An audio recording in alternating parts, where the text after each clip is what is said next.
Hello जवानों, good afternoon everyone. कैसे हैं आप लोग? सो बच्चे, आज स्टार्ट करेंगे आपके साथ में paper number 9 operation management CMA inter. New syllabus है बच्चों, 2022 सिलेबस के बारे में पढ़ेंगे आपके साथ। जून 2023 एग्जाम के लिए एप्लीकेबल होगा और उसके बाद वाले एग्जाम के लिए एप्लीकेबल होगा। वन लाइनर में इंट्रोडक्शन दूँ सिर्फ एक लाइन में, तो आप ये समझ लीजिए there is no change in syllabus 16 syllabus 22, क्योंकि आप नए स्टूडेंट हैं तो आपको नया सिलेबस ही पढ़ना है, तो नई सिलेबस की ही बातें करेंगे। तो आइए इसका पोस्टमार्टम करते हैं भाई। Operation management and strategic management कैसे है। पहली बात, पेपर नंबर 8 में कोस्टिंग है सीएमए इंटर ग्रुप 1 में, और 12 के अंदर भी कोस्टिंग है, और 9 के अंदर भी ये कोस्टिंग का ही साड़ू भाई है, लगा लीजिए आप। इसमें कोस्टिंग के बहुत सारे कंसेप्ट यूज होंगे, जैसे ईओक्यू कंसेप्ट, जेआईटी कंसेप्ट, है ना, वेरियस स्टॉक लेवल कंसेप्ट, है ना। तो कोस्टिंग के खूब सारे, मार्जिनल कोस्टिंग का भी कुछ क्वेश्चंस में सहारा लेंगे अपन, ब्रेक इवन पॉइंट निकालने में भी कुछ सहारा लेंगे। तो ये कोस्टिंग से ही कनेक्टेड है पेपर नंबर 9। तो paper number 8 pure costing, paper number 9 साड़ू भाई costing, paper number 12 decision making with costing. तो ये 3 आपके यहाँ पे डाले गए हैं पूरे सीएमए इंटर में। कोस्टिंग का जो पोर्शन है वो 3 पेपर में डाला गया है। तो पेपर नंबर 9 के बारे में आइए जानते हैं, इसका पोस्टमार्टम करते हैं भाई, इसमें क्या क्या बातें पूछी गई हैं। वन लाइनर आंसर दूं आपको तो भाई, टोटल में पेपर नंबर 9 में हमको 123 क्वेश्चन करने हैं मॉड्यूल में। टोटल इसमें 7 स्टडी नोट हैं। अब स्टडी नोट का नाम स्टडी नोट नहीं रहा है, अब स्टडी नोट का नाम इन्होंने मॉड्यूल कर दिया, पर अपन स्टडी नोट ही बोलेंगे इनको, ठीक है। तो टोटल 7 आपको स्टडी नोटिस में पढ़ने हैं 60 मार्क्स के लिए। बाकी 40 मार्क्स का थ्योरी है, एसएम स्ट्रेटेजिक मैनेजमेंट है आपका। इस 60 नंबर के लिए आपको 123 सवाल करने हैं। इस 123 सवालों के अंदर से जो प्रैक्टिकल और थ्योरेटिकल पोर्शन रहेगा, तो जो पास ईयर का एग्जाम कहता है कि 60 में से लगभग आप मान के चलिए 35 मार्क्स, 30 to 35 मार्क्स का थ्योरी और 30 to 35 मार्क्स का आपका आएगा प्रैक्टिकल। या तो 50-50 रहेगा या 60-40 रहेगा, अप्रोक्सीमेटली ऐसा रहने वाला है। इस प्रैक्टिकल के लिए आपको 123 क्वेश्चन करने हैं। ये 123 क्वेश्चन मॉड्यूल में भी हैं और ये 123 क्वेश्चन स्कैनर में भी आपको ही मिलेंगे। मतलब इसका स्कैनर एक्स्ट्रा पढ़ने की आवश्यकता नहीं है, कोई 10-15 सवाल अपना अलग से करेंगे स्कैनर के, बाकी स्कैनर मॉड्यूल वाला ही स्कैनर है, ठीक है। ये बात यहां तक ध्यान रखेंगे। अच्छा, अब जान लेते हैं बच्चों, 123 क्वेश्चन तो हमको करना ही है।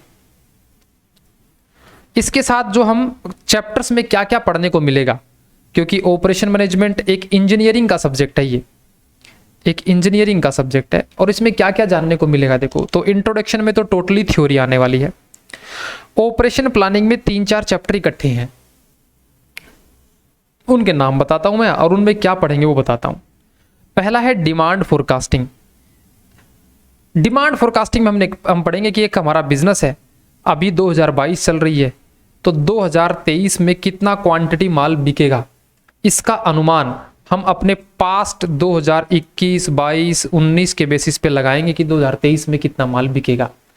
इसको एक स्टैटिस्टिक्स टेक्निक बोलते हैं, और इस स्टैटिस्टिक टेक्निक की मदद से हम ये चेकआउट करेंगे कि फ्यूचर में हमारा माल कितना बिक जाएगा। इसके 4-5 सवाल करेंगे। कैपेसिटी प्लानिंग, कि हमने एक अपना बिजनेस लगाया, उस बिजनेस में अगर 100% काम एफिशिएंटली से काम करें तो कितनी क्वांटिटी बनाई जा सकती है, मतलब maximum capacity, minimum capacity, average capacity निकालनी है। ये वैसा ही है जैसा कॉस्ट अकाउंटिंग स्टैंडर्ड में सीएस के अंदर अपने पे कैपेसिटी नाम से एक कॉस्ट अकाउंटिंग स्टैंडर्ड था, वो पढ़ते थे, वही काम यहाँ पे आपको करके चलना है, ठीक है। ये सीएमए फाइनल में वापिस भी आएगा। फैसिलिटी लोकेशन लेआउट, हमारा बिजनेस है, उसमें रिसेप्शन कहाँ बनाए, डिपार्टमेंट ए कहाँ बनाए, डिपार्टमेंट बी कहाँ बनाए, डिपार्टमेंट सी कहाँ बनाए, लॉबी कहाँ बनाए, ये जो चीजें डिसाइड करने का काम है, ये है facility layout and location layout के अंदर। फिर बच्चों रिसोर्सेज एग्रीगेट प्लानिंग, इसके अंदर एक थ्योरेटिकल केस स्टडी है आपकी। मैन्युफैक्चरिंग रिक्वायरमेंट प्लानिंग, जैसे अपन कॉस्टिंग में पढ़ते थे ना, रीऑर्डर लेवल, पेपर नंबर 8 में मटेरियल चैप्टर में पढ़ते थे, reorder level, minimum level, maximum level, average level, वो अपने को इसमें निकालने हैं। और इकोनॉमिक बैच क्वांटिटी ईबीक्यू, जैसा सीएमए इंटर की कॉस्टिंग में था वैसा का वैसा यहाँ पे पढ़ना है, क्वेश्चन भी आपको सेम मिलेगा आपको। इसके अंदर टोटल बच्चों अपन 31 क्वेश्चन करेंगे, इन सबको मिला के 31 क्वेश्चन हमारे मॉड्यूल में दिए हुए हैं। डन। टोटल 123 करने, जिसमें 31 इसके करने हैं। एक बात और बता देता हूं मैं आपको, पेपर नंबर जो 9 हमारे स्टडी मेट में डाला गया है, ये इंजीनियरिंग का सब्जेक्ट है। हमारे यहाँ पे इसलिए डाला गया है क्योंकि सीएमए की जो जॉब प्रोफाइल है ना बच्चे, वो जैसे आजकल दो तरह की जॉब प्रोफाइल हो गई है, एक एमएनसी सेक्टर में, एक अपना पीएसयू सेक्टर के अंदर हो गई है। आ जाओ आ जाओ, ठीक है ठीक है ठीक है। हाँ जी बच्चे, तो मैं बता रहा था कि आपको हमारे में यहाँ पे क्यों डाला गया है, क्योंकि ऑपरेशन मैनेजमेंट जो है ना, इसका मतलब है कि बिजनेस के ऑपरेशन को स्मूथ करना। और एमएनसी सेक्टर में जॉब लगती है तो इस पूरे जो अपन जो पढ़ रहे हैं ना, इसका कोई यूज नहीं है। लेकिन अगर आपका मैन्युफैक्चरिंग सेक्टर में अगर जॉब लगता है तो वहां पे ये थोड़ी टेक्निक यूज होती है कि आप बिजनेस की प्रोसेस के में टाइम रिड्यूस कैसे करेंगे, कौन सा काम किस व्यक्ति को असाइन करेंगे। एक एडिडास की कंपनी है, एडिडास की फैक्ट्री एक जगह है और आउटलेट उसके 50 जगह हैं, तो कितना सामान कौन से आउटलेट पे कब भेजा जाए, इस बात का डिसीजन कैसे लेंगे। तो वो ये जो डिसीजन है, ये ऑपरेशन मैनेजमेंट बेसिस पे अलग अलग टूल्स बना रखे हैं, उन टूल्स के बेसिस पे डिसीजन लेंगे। अभी अकेले आप ये समझ लीजिए कि as a cost accountant business की प्रोसेस को जान के उसका टाइम रिड्यूस करना या उसकी कॉस्ट रिड्यूस करना, इस पूरे सब्जेक्ट का ओवरऑल थीम रहेगा। ठीक है, ओके बच्चे। उसके बाद तीसरे नंबर के चैप्टर में टोटली थ्योरी, इसमें कुछ ज्यादा बातें हैं नहीं। चैप्टर नंबर 4 के अंदर है ना, इसके अंदर कुछ कॉस्टिंग का पार्ट है, कुछ क्वांटिटेटिव रिसर्च क्यूटी जिसको बोलते हैं, एमकॉम में भी आता है, ये बीटेक में पढ़ाया जाता है। Linear programming, transportation, assignment, scheduling, simulation, linear, अभी मैं नाम थोड़ा सा ध्यान रख लीजिएगा क्योंकि अभी समझ में नहीं आएंगे। ये चैप्टर जब अपन पढ़ेंगे एक तब आपको अच्छे से समझ में आएंगे। ठीक है, प्रोडक्टिविटी मैनेजमेंट, इसमें एम्प्लॉय कॉस्ट जो चैप्टर इंटरमीडिएट में पढ़ के आए अपन, वेजेस की, वर्कर की एफिशिएंसी निकालना, उसको बोनस कितना दिया जाएगा, पैसा कितना दिया जाएगा, कुछ उसी से चीज़ों से कनेक्टेड है। एफिशिएंसी निकालने का पॉइंट यहाँ पे आएगा आपके पास में।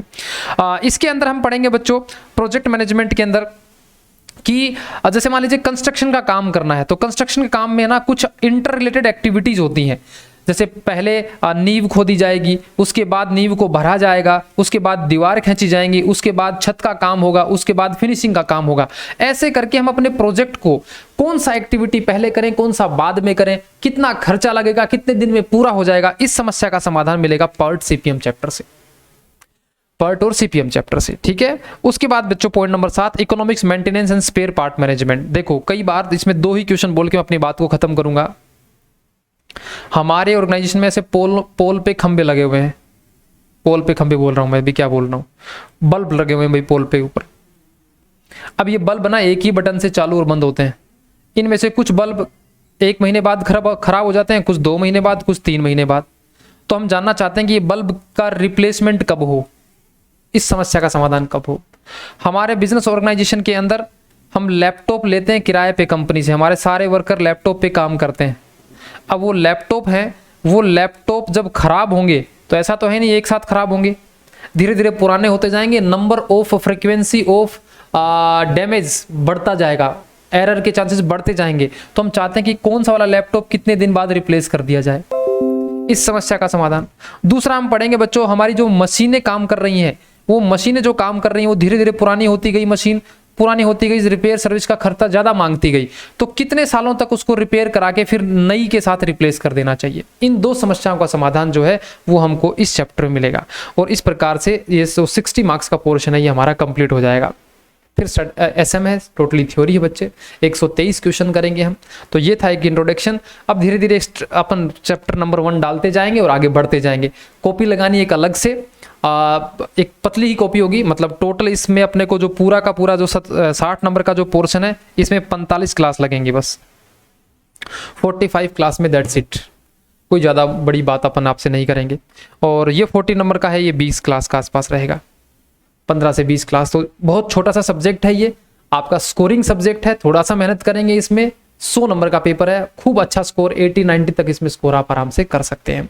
तो चलिए अब नेक्स्ट क्लास में हम एक नए टॉपिक के साथ स्टार्ट करेंगे। इंट्रोडक्शन में बच्चों इतना ही, थैंक यू वेरी मच। फटाफट से नेक्स्ट क्लास आपकी स्टार्ट होने वाली है 2-3 मिनट में, तब तक टीचर आ जाते हैं, तब तक मैं चलता हूँ, bye bye, thank you very much.